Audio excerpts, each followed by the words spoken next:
ever. Before I was a Scientologist, I never agreed with psychiatry, and then when I started studying the history of psychiatry, I started realizing more and more why I didn't agree with psychiatry. And as far as the Brooke Shields thing is, look, you gotta understand, I really care about Brooke Shields. I think here's a wonderful and talented woman, and I want to see her do well. And I know that psychiatry is a pseudoscience. But Tom, if she said that this particular thing helped her feel better, whether it was the antidepressant or going to a counselor or a psychiatrist, isn't that enough? Matt, you have to understand this.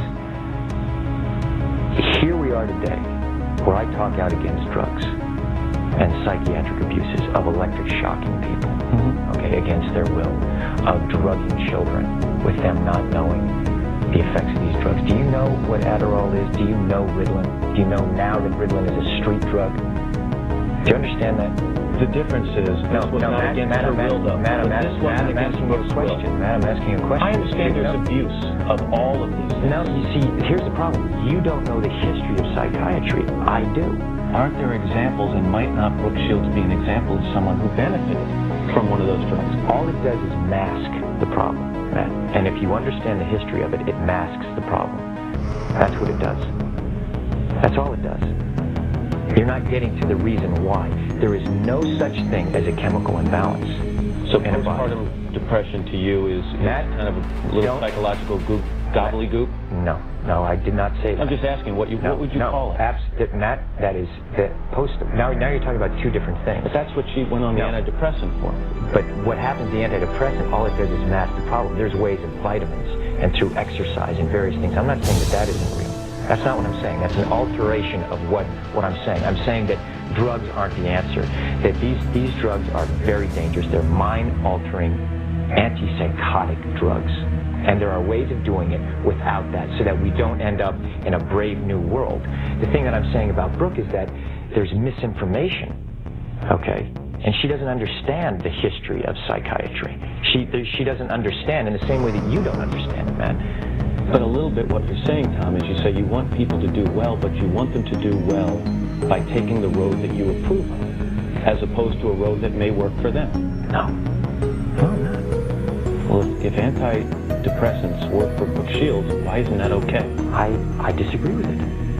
And I think that there's a higher and better quality of life. And I think that promoting, for me personally, so you're saying, what, I can't discuss what I want to discuss? No, you absolutely can. But Matt, you're going in and saying that I can't discuss it. I'm only asking, isn't there a possibility that, do you examine the possibility that these things do work for some people? That yes, there are abuses, and yes, maybe they've gone too far in certain areas. Maybe there are too many kids on Ritalin. Maybe electric shock is kids on Ritalin. I'm just saying, but aren't there examples where it works? Matt, you're glib. You don't even know what Ritalin is. If you start talking about chemical imbalance, you have to evaluate and read the research papers on how they came up with these theories, Matt. Okay? That's what I've done. And you go and you say, where's the medical test? Where's the blood test that says how much Ritalin you're supposed to get? It's very impressive to listen to you, because clearly you've done the homework and you know the subject. And you should. And you should do that also, because just knowing people who are on Ritalin isn't enough. You should be a little bit more responsible in knowing. I'm not prescribing Ritalin, Tom, and I'm not asking anyone else to do it. Well, you are. You're saying no. I know some people who seem to have been helped. But you're saying, it's like, this is a very important issue. This is a very, you know what? And you're here on the Today Show, right? And to talk about it in the way of saying, well, isn't it okay, and being reasonable about it when you don't know, and I do. I think that you should be a little bit more responsible in knowing what it is, because you communicate to people. But you're now telling me that your experiences with the people I know, which are zero, are more important than my experiences. What do you mean by that? You're telling me what's worked for people I know, or hasn't worked for people I know, and I'm telling you I've lived with these people, and they're better. So you're advocating it? I am not. I'm telling you, in their case, in their individual case, it works. I am not going to go out and say, get your kids on Ritalin, it's the cure-all and the end-all. Matt, but here's the point. What is an ideal scene in life? Okay? Ideal scene is someone not having to take antipsychotic drugs. I would agree. Okay, so now you look at it, you go, okay, a departure from that ideal scene is someone taking drugs.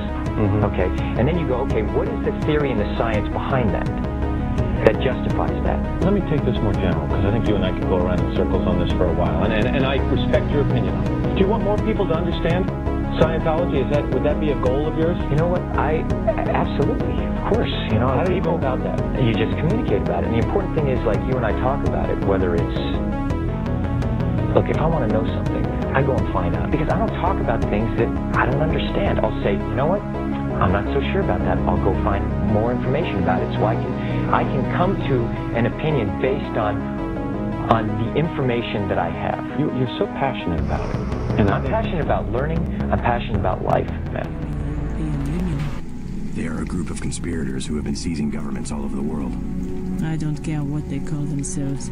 I have seen it since I was a girl. The plotting and scheming of corporations to make Europe into one big country with no separate languages, cultures, or tastes. It's more than Europe they plan to unify.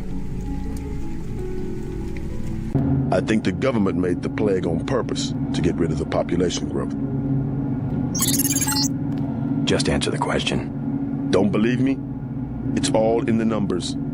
For 100 years, there's been a conspiracy of plutocrats against ordinary people.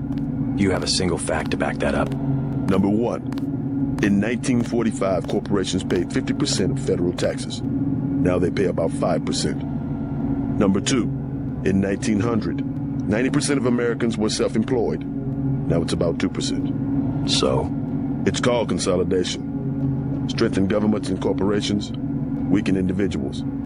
With taxes, this can be done imperceptibly over time. The chief finally let us. I guarantee you that the interrogation staff at UNATCO will not be as forbearing as I am. Yeah, the secret police. You're just bullies for a completely illegitimate government in Washington. We will locate that shipment one way or another. The entire executive branch is handpicked. 19 of the last 23 U.S. presidents have been members of the Trilateral Commission. The Trilateral Commission is financed by the Rockefellers and the Rothschilds. Don't tell me. That's a think tank. Anyone can become a member. But not everyone does. That's why they call it the secret government. I'll take it from here. You can't fight ideas with bullets. Did you ever ask what it's for? The surveillance, the police, the shoot-on-sight laws. Is that freedom? Good work, Agent. UNATCO teaches teenagers to fight when it still seems like a game. And look at you. You're a killing machine. Who's the scary one, huh? Me or you? We're gonna lock this guy away for a long time. The more of us you kill, the more that secessionism lives in the hearts of the people. Ever wonder why big car companies pay 2% tax while the guys on the assembly line pay 40? I'll take it from here. Corporations are so big you don't even know who you're working for. That's terror. Terror built into the system.